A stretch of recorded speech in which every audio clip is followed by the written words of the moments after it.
جس کو ید بیضا کہتے ہیں.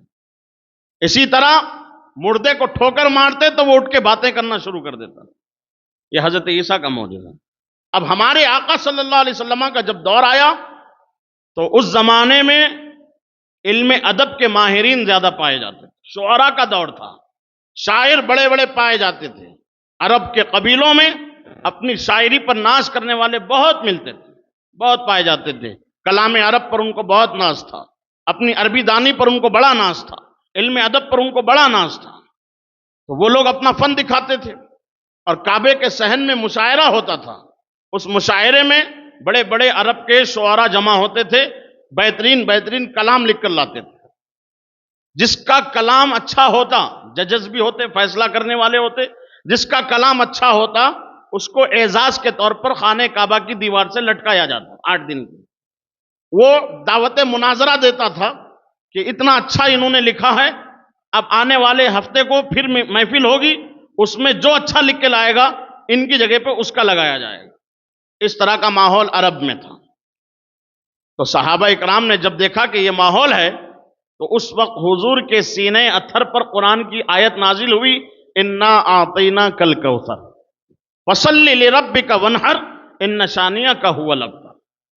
یہ 3 آیتوں والی سورت نازل ہوئی. تو صحابہ نے عرض کیا، یا رسول اللہ مشاعرہ ہو رہا ہے، بڑے بڑے عربا اور ادبا شعراء اپنے اپنے کلام پیش کر رہے ہیں، حضور اجازت دے تو ہم یہ کلام پیش نہ کر دیں ان کے سامنے. تو حضور نے اجازت دی اور یہ سورت کو لے جا کر کے سارے شعراء کے درمیان میں پڑھ کر کے سنایا گیا. تو سب کا فیصلہ یہ ہوا کہ آج جتنے کلام سنائے گئے سب میں اچھا مختصر اور جامع کلام اگر کوئی ہے تو وہ یہ سورۃ الکوثر ہے. لہٰذا اس کو خانہ کعبہ کی دیوار سے لٹکا دیا جائے. سبحان اللہ. اور لٹکایا گیا تو 1 ہفتہ نہیں 6 مہینے گزر گئے. کوئی اس کے مقابل میں نہیں لا سکا، کوئی اس کے مقابلے میں نہیں لا سکا. سر جوڑ کر بیٹھ گئے، کوشش کرنے والے کوشش کرنے لگے، پورا اپنے فن کا اظہار کر دیا، جتنی کوشش ہو سکتی تھی کر دی، لیکن کوئی بھی ان 3 آیتوں کے مقابلے میں چوتھا جملہ پیش نہ کر سکا. اتنے میں ایک متنبی شاعر کا کعبۃ اللہ کے سامنے سے گزر ہوا تو اس نے دیکھا قرآن کی آیت، انا اعطیناک الکوثر فصلی لربک وانحر ان شانئک ھو الابتر. پھر پڑھا انا اعطیناک الکوثر فصلی لربک وانحر ان شانئک ھو الابتر. آگے لکیر مار کے لکھا ما ھذا کلام البشر. کیا لکھا؟ ما ھذا کلام البشر. یہ 3 آیتیں تو اللہ کا، یہ 3 آیتیں یقیناً کسی بندے کے نہیں ہو سکتے، کسی بشر کا کلام نہیں ہو سکتا. ما ھذا کلام البشر، یہ کسی بندے کا کلام نہیں ہو سکتا. اس نے آگے لکیر مار کے لکھ دی اور عاجزی کا اظہار کر دیا. خدا کی قسم یہ کلام ایسا کلام ہے کہ کوئی بندہ اپنی طاقت اور علم کی بنیاد پر نہیں لکھ سکتا. لہٰذا یہ بشر کا کلام نہیں، خالق حقیقی کا کلام ہے. یہ حضور کا سب سے بڑا معجزہ ہے قرآن، جس کی زمانہ مثال پیش کرنے سے آج بھی قاصر ہے. اور قرآن کا چیلنج آج تک باقی ہے، وَإِن كُنتُمْ فِي رَيْبٍ مِّمَّا نَزَّلْنَا عَلَىٰ عَبْدِنَا فَأْتُوا بِسُورَةٍ مِّن مِّثْلِهِ. ایک مقام پہ فرما فَبِأَيِّ حَدِيثٍ بَعْدَهُ. اس ایک لفظ کی بھی تعریف اور مثال لا کر کے تم پیش کر دو، مانا جائے گا کہ قرآن تم بھی بنا سکتے ہو. لیکن سبوں نے مل کر کے کوشش کی، نہ بنا سکے تو کوشش یہ کی کہ قرآن کے وزن پر کچھ جملے لائیں. تو قرآن کی آیت ہے القاریہ ملقاریہ وما ادراک ملقاریہ. القاریہ کے معنی ہوتا ہے چنگھاڑ، سخت آواز. ان لوگوں نے اس وزن پر ایک کلام لایا. القاریہ کے وزن پر لایا الفیل. فیل مانے ہاتھی. کلام الہی دیکھیے القاریہ مانے چنگھاڑ، خطرناک آواز. بندہ سنے تو لرزہ بر اندام ہو جائے یہ کس آواز کی بات ہو رہی ہے. پھر اللہ نے تم کو مزید حیرت میں ڈال دیا، مل قاریہ، کیا ہے یہ چنگھاڑ. پھر اس کے بعد میں تم اور حیرت میں تھے ہی، اور زیادہ حیرت میں تم کو ڈال دیا وما ادراک مل قاریہ، تمہیں کیا معلوم ہے یہ چنگھاڑ کیا ہے. تو پہلے جملے سے بات واضح نہیں ہوئی نا القاریہ سے، پھر کہا مل قاریہ، اس سے بھی بات واضح نہیں ہوئی، اور ایک جملہ حیرت میں ڈالنے والا کہا وما ادراک مل قاریہ، تمہیں کیا معلوم ہے چنگھاڑ کیا ہے. اللہ اکبر. لیکن اس کے مقابلے میں جب کفار اور عرب کے شعراء لانا چاہے کلام کو تو انہوں نے لایا الفیل، فیل عربی میں ہاتھی کو کہتے، القاریہ کے وزن پہ لایا الفیل۔ جب ایک بار فیل بولا تو معنی سمجھ میں آ گیا نا، ہاتھی۔ اب بعد میں کہنے کی کیا ضرورت تھی، انہوں نے بعد والے کلام سے ملایا مل فیل، ہاتھی کیا ہے، ہاتھی ہے۔ اس کے بعد میں کہا وما ادراک مل فیل، تمہیں کیا معلوم کہ ہاتھی کیا ہے۔ کتنے بڑے بیوقوف ہیں، قرآن کے وزن پر تو لا لیے، لیکن جو معنویت قرآن میں موجود ہیں اس کو لا نہیں سکے، اور سارے سر جوڑنے کے بعد بھی عاجز ہو گئے۔ اعلیٰ حضرت فرماتے ہیں تیرے آگے یوں ہیں دبے لچے فصحا عرب کے بڑے بڑے، کوئی جانے منہ میں زبان نہیں بلکہ جسم میں جان نہیں۔ سبحان اللہ، سبحان تھوڑی اللہ۔ سی گاڑی گفتگو ہو گئی، آپ کے سروں کے اوپر سے بھی جا سکتی ہے، لیکن عنوان کے تحت گفتگو کرنا یہ ضروری تھا۔ حضور کی ذات تمام معجزات سے لبریز ہیں، اور حضور کا سب سے بڑا معجزہ کلام الہی ہے۔ اس کے علاوہ حضور کے دیگر معجزات آپ سنیں گے احادیث طیبہ کی روشنی میں تو آپ کا ایمان تازہ ہوگا۔ میرے آقا صلی اللہ تعالی علیہ وسلم کی ہر ادا معجزہ ہے۔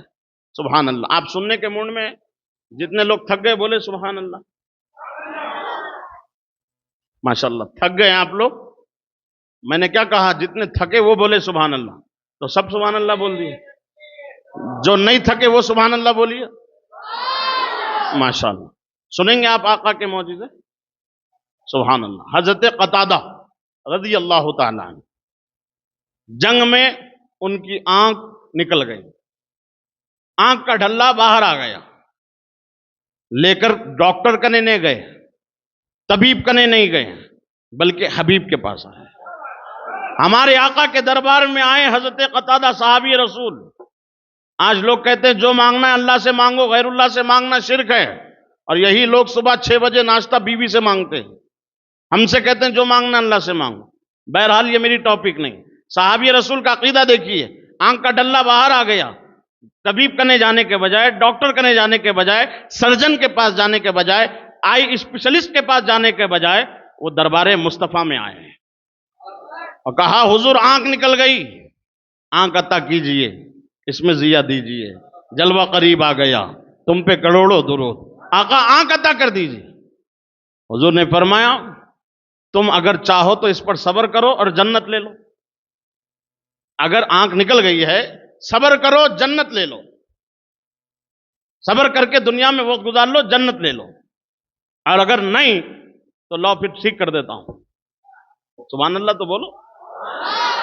تو انہوں نے کہا یا رسول اللہ علیہ السلام، ایک مرضی آپ کی پوری ہو جائے، ایک مرضی میری پوری ہو جائے، جنت آپ دے دیں، آنکھ مجھے اب دے دیں، جنت بعد میں آپ دے دیں اور ابھی آنکھ دے دیں۔ وہ کہا ٹھیک ہے لاؤ ڈلہ لاؤ، آنکھ کا ڈلہ لیا، یہ قصہ کہانی نہیں ہے، معجزہ ہے حضور کا۔ آنکھ کا ڈلہ لیا، وہ مبارک لعاب دہن، سبحان اللہ، جو کبھی تاثیر اپنی یہ دکھاتا ہے کہ کھاری کنویں میں حضور تھوک دے اور اس کو ڈال دے تو کھارا پانی میٹھا ہو جاتا ہے، اور کنویں کے تہ میں پانی ہو اور حضور اس میں لعاب دہن ڈال دے، یہ بھی حضور کا معجزہ ہے، پانی خود بخود اوپر آ جاتا۔ سبحان اللہ۔ وہی تھوک مبارک شریف حضور اب کیا کر رہے ہیں، آنکھ کے ڈلے کے اطراف لگا رہے ہیں، اور لگا کر کے ایسے اٹھا کر کے آنکھ میں رکھ دیا۔ سبحان اللہ۔ سرجری مکمل ہو گئی، سبحان اللہ۔ آپریشن سکسیسفل ہو گیا۔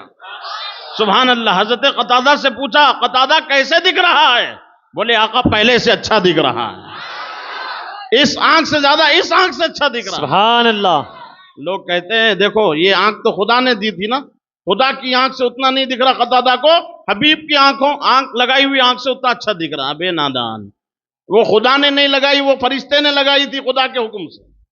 فرشتے کی لگانے والی آنکھ مصطفیٰ کی لگائی ہوئی آنکھ سے کیسے بڑھ سکتی ہے طاقت میں؟ کیونکہ فرشتوں نے بھی حضور کا صدقہ پایا ہے۔ واہ بے شک۔ تو حضور کے ہاتھ کا کمال اور لعاب دہن کا کمال یہ کہ حضرت قتادہ کی آنکھ پھر سے روشن ہو۔ سبحان اللہ۔ سبحان اللہ۔ ایک صحابی رسول کی پنڈلی ٹوٹ گئی، ٹخنا ٹوٹ گئے، لے کر کے حضور کے دربار میں حاضر ہو، حضور نے پھر سرجری کر دی، لعاب دہن شریف لگایا، پنڈلی درست ہو گئی۔ سبحان اللہ۔